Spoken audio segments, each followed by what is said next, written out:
Hi dude. நம்ம இந்த video நம்ம வரும் பார்த்தீங்கன்னா கால் ஃபார்வர்டிங் பார்த்தீங்கன்னா வந்து ஒரு வீடியோ பார்க்க போகிறோம். ஸோ கால் ஃபார்வர்டிங் அப்படின்றவனே எல்லாரும் நிறைய இது நினைப்பீங்க. ஸோ நான் பேசிக்கிட்டே இருக்கும்போது யாராச்சும் என்னுடைய காலை கேட்டுக்கிட்டே இருக்காங்களா, ஸோ இல்லைனா நான் பண்ணுற வாய்ஸோ இல்லை லொக்கேஷனோ நான் ஷேர் பண்ணுறது எல்லாமே கேட்டுக்கிட்டே இருப்பாங்களோ, அதுதான் கால் ஃபார்வர்டிங்கோ, அதை நான் ஸ்டாப் பண்ணணும் அப்படின்னு நினைப்பாங்க. ஸோ கால் ஃபார்வர்டிங் அப்படின்றது வந்து நம்ம பேசும்போது மற்றவங்க லைன் கனெக்ட் பண்ணிவிட்டு அவங்க கேட்குறது இல்லை. கால் ஃபார்வர்டிங் நம்ம இருக்க பிஸியான நேரத்தில் என்னுடைய காலை மற்றவங்களுக்கு ட்ராக் பண்ணி விடுறது. ஐ மீன் அந்த காலை வந்து நான் மாற்றி விடுறதுக்காக தான் அந்த கால் ஃபார்வர்டிங் ஆப்ஷன் யூஸ் பண்ணுறோம். ஸோ கால் ஃபார்வர்டிங் அப்படின்றோடனே எல்லாருக்கும் இன்க்ளூடாக ஒரு நம்பர் உள்ளே கொடுத்துனா இருப்பாங்க. ஸோ அந்த நம்பர் என்னன்னா கண்டிப்பாக கால், ஐ மீன் அந்த கால் கம்பெனி நம்பர் தான் கொடுத்துருப்பாங்க. இன்க்ளூடாக அதில் உள்ளே இருக்கும். கால் ஃபார்வர்டிங் எப்பயுமே ஒரு நம்பர் இன்க்ளூடாக அதில் இருக்கும். ஸோ ஏன் அந்த மாதிரி கொடுக்குறாங்க அப்படின்னா, இப்போ எனக்கே யாராச்சும் வந்து ஒருத்தவங்க கால் பண்ணுறாங்க அப்படின்னா, ஸோ அந்த கால் வந்து என்ன ஆகும் அப்படின்னா, நான் கட் பண்ணிட்டேன். ஸோ கட் பண்ணதுக்கப்புறம் அவங்களுக்கு வந்து போகிற மெசேஜ் என்னவாக இருக்கும் அப்படின்னா, அவங்க வந்து பிஸியாக இருக்காங்க, இல்லைன்னா தொடர்பு இலைக்கு அப்பா உள்ளாங்க அப்படின்னா ஏதாச்சும் ஒரு வாய்ஸ் மெசேஜ் அவங்களுக்கு கேட்கும். ஸோ எனக்கு பண்ணுற கால் கட் ஆன உடனே நேராக கம்பெனிக்கு போகும் அந்த கால். ஸோ அந்த கம்பெனி கால் டச் ஆனவுடனே அந்த பண்ணுற வாய்ஸ் மெசேஜ் தான் இவங்களுக்கு வரும். ஸோ ஐ மீன் இந்த பிஸி அப்படின்ற ஒரு வாய்ஸ் மெசேஜ் தான் அவங்களுக்கு வரும். ஸோ இந்த கால் ஃபார்வர்டிங் அப்படின்றவனே இன்க்ளூடாக எல்லா நம்பரும் கம்பெனி நம்பர் எல்லாத்துலையும் கொடுத்துருப்பாங்க. ஸோ மொத்தம் கால் ஃபார்வர்டிங் அப்படின்னா 4 ஆப்ஷன் இருக்குது. ஒன்று ஆல்வேஸ் கால் அப்படின்னு இருக்கும், ஸோ வென் பிஸி அப்படின்றது இருக்கும், இல்லைனா வென் ஆன்சர்டு அப்படின்னு இருக்கும், ஸோ இல்லைனா வென் அன்ரீச்சபிள் அப்படின்ற ஒரு ஆப்ஷன் இருக்கும். ஸோ இந்த 4மே பார்த்தீங்கன்னா நம்ம கொடுக்குற நம்பர் டைப் தான். ஸோ நான் ஃபஸ்ட் எடுத்தோடனே ஆல்வேஸ் அப்படின்றத நான் நம்பர் கொடுக்க போகிறேன். ஸோ கண்டிப்பாக ஃபோனில் இந்த செட்டிங்ஸ் எல்லாத்துக்கும் கொடுத்துருப்பாங்க, நம்ம யூஸ் பண்ணாமல் இருந்திருப்போம். ஸோ யூஸ் பண்ணுறோம். ஸோ ஃபஸ்ட் நான் கால் செட்டிங்ஸ் நான் எப்பயுமே நான் உள்ளே போய்க்கிறேன். ஸோ உள்ள எடுத்தோடனே கால் ஃபார்வர்டிங் அப்படின்ற ஒரு ஆப்ஷன் இருக்கும். ஸோ அதையும் நான் கிளிக் பண்ணிக்கிறேன். ஸோ கிளிக் பண்ணோடனே பார்த்தீங்கன்னா மொத்தம் 4 டைப் சொன்னேன். ஸோ அந்த 4 டைப்பும் இருக்குது.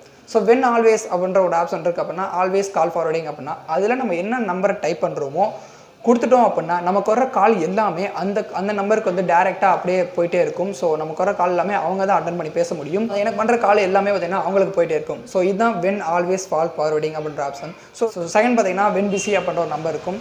ஸோ வென் பிஸிக்கு நம்ம ஏதாச்சும் ஒரு நம்பரை கொடுத்தோம் அப்படின்னா எனக்கு வந்து ஒரு கால் வந்துக்கிட்டே இருக்குது. ஸோ அந்த கால் நான் கட் பண்ணிட்டேன். ஸோ கட் பண்ணிட்டேன் அப்படின்னா பிஸி அப்படின்ற அவங்களுக்கு ஒரு மெசேஜ் வரும். ஸோ மெசேஜ் அப்படின்ற மெசேஜ் வராமல் டேரெக்டாக நான் யாருக்கு கொடுத்தேனோ அந்த நம்பருக்கு வந்து அது ரிட்டர்ன் ஆகிடும். ஸோ அதான் ஒரு வென் பிஸி அப்படின்றது. ஸோ நெக்ஸ்ட் தேர்ட் பார்த்தீங்கன்னா அன்ஆன்சர்டு அப்படின்னு இருக்கும். ஸோ எனக்கு ஒருத்தவங்க வந்து கால் பண்ணுறாங்க. ஸோ அந்த கால் பண்ணிவிட்டு ஃபுல் ரிங் அடிச்சிச்சு. ஸோ ஃபுல் ரிங் அடிச்சும் நான் எடுக்கலை அந்த காலை.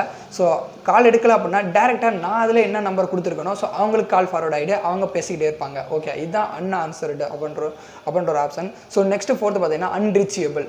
ஸோ இப்போ நான் எங்கேயாச்சும் வந்து ஒரு இடத்துக்கு வந்து ஹில் சைடு நான் போயிருக்கேன். ஸோ ஹில் சைடு போட்டுருக்கும்போது டவர் இருக்காது, ஏதாச்சும் ப்ராப்ளம் இருக்கும், இல்லைனா ஃபோன் வரப்போ எதுனா பிஸி, இல்லைனா அவங்க வந்து வேறு இடத்துல இருக்காங்க, ஸோ இல்லைனா அதை வந்து தொடர்பு கொள்ள முடியவில்லை, அந்த மாதிரி மெசேஜ் வரும். ஸோ அதுதான் அன்ரீச்சபிள். அப்படி இருக்கும்போது பார்த்தீங்கன்னா இப்போ நான் ஹில் சைடு போயிருக்கேன். ஸோ அப்போ எனக்கு ஒரு கால் வருது. ஹில் சைடு போயிட்டு இருக்கும்போது எனக்கு ஒரு கால் வருது. ஸோ என்னால் வந்து எனக்கு வந்து வந்திருக்காது கால், இருந்தாலும் அவங்களுக்கு ஒரு மெசேஜ் வரும். ஐ மீன் அவங்களுக்கு வந்து கனெக்ட் பண்ண முடியலை அப்படின்ற ஒரு மெசேஜ் வரும். ஸோ அந்த மெசேஜ் பதிலாக நம்ம அந்த இடத்து அன்ரீச்சபிளில் நம்ம யார் நம்பரை கொடுத்து வச்சுருக்கோமோ ஸோ அவங்களுக்கு கால் போகும். ஸோ அவங்க பேசிக்கலாம். இப்படி வந்து அவங்க மலை பிரதேச பக்கம், ஸோ ஹில்ஸ் பக்கம் போயிருக்காங்க, அதனால தான் அவங்க எடுக்காமல் இருந்திருப்பாங்க. ஸோ எனக்கு வந்து கால் ஃபார்வர்ட் பண்ணி விட்டுருக்காங்க, அதனால தான் அவங்க வந்து இன்ஃபர்மேஷன் சொல்லிக்க முடியும். இதான் 4 option. So when always, unreachable, unanswered, when busy அப்படின்ற 4மே கால் ஃபார்வர்டிங் தான். ஸோ கால் ஃபார்வர்டிங்கிற மெயின் கான்செப்ட் என்னதுன்னா, நம்ம பேசிக்கிட்டே இருக்கும்போது கான்ஃபிடன்ஸ் போடுற மாதிரி இல்லை. ஸோ கட் பண்ணக்கப்புறம் மற்றவங்க எடுத்து பேசுகிறது தான் கால் ஃபார்வர்டிங். ஸோ இந்த வீடியோ பிடிச்சிருந்துச்சுன்னா லைக் பண்ணுங்கள், ஷேர் பண்ணுங்கள், கமெண்ட் பண்ணுங்கள். மறக்காமல் டெக் டியூட் தமிழாவை சப்ஸ்கிரைப் பண்ணுங்கள். ஸோ நெக்ஸ்ட் வீடியோ பார்ப்போம். டாடா, பாய்.